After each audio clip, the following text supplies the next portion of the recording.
الاكله، يعني يبقى نص سوا، بيبقى حلو قوي. معايا هنا الكوسه، شايفين دي كوسه انا عملتها وعامله معاها يعني لقيت بطاطسيتين صغيرين ضفتهم عليها، بصوا مقطعينهم صغير اهو، دي بطاطس والباقي ده الكوسه بقى. صينيه الكوسه دي عن تجربه جميله جميله جدا جدا جدا لما تعمليها بالطريقه دي. طبعا غير الاكل كله النهارده غير المعتاد معروف. البط بنعمل عليه رقاق، بنعمل عليه محشي، بنعمل عليه حاجات كده، ولكن انا ايه حبيت النهارده نعمل حاجه سريعه ومختلفه. حاجه تانية، انا بسلق البط. ناس كتير بتحب تدخله الفرن ياخد السوا من الاول للاخر في الفرن وتحشي محشي، بيبقى طعمه رهيب وحلو قوي قوي قوي.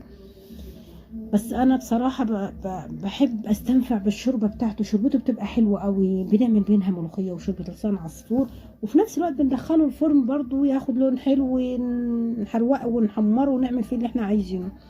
بصوا الشوربه، بصوا الشوربه، انا لما ادخله في الفرن يستوي على طول هجيب حبه الشوربه الحلوه دي منين يا جماعه؟ بصوا الجمال، اللهم بارك.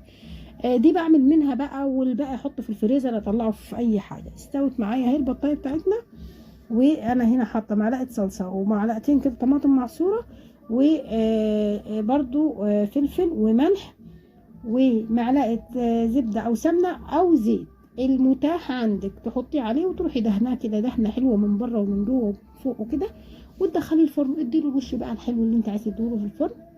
يبقى يعني كلناه محمر حلو قوي في الفرن، وهخلي بحب لونه مقرمش انا قوي وبنشفه قوي، وفي نفس الوقت هيبقى معايا الشوربه استخدمتها.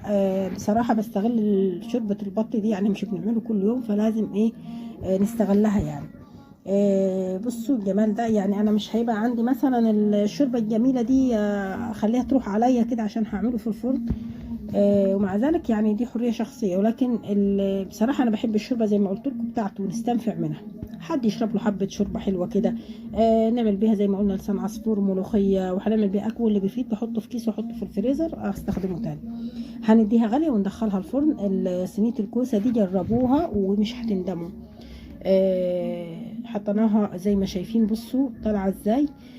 يا رب الوصفة تكون عجبتكم النهاردة، يا رب يحسن ما بين ايدينا جميعا. عملنا رز بالشعرية وعملنا ملوخية وعملنا لسان عصفور، وهنا البطايح يعني حمرناها بطريقة جامدة قوي ما شاء الله، بقت شكلها جميل.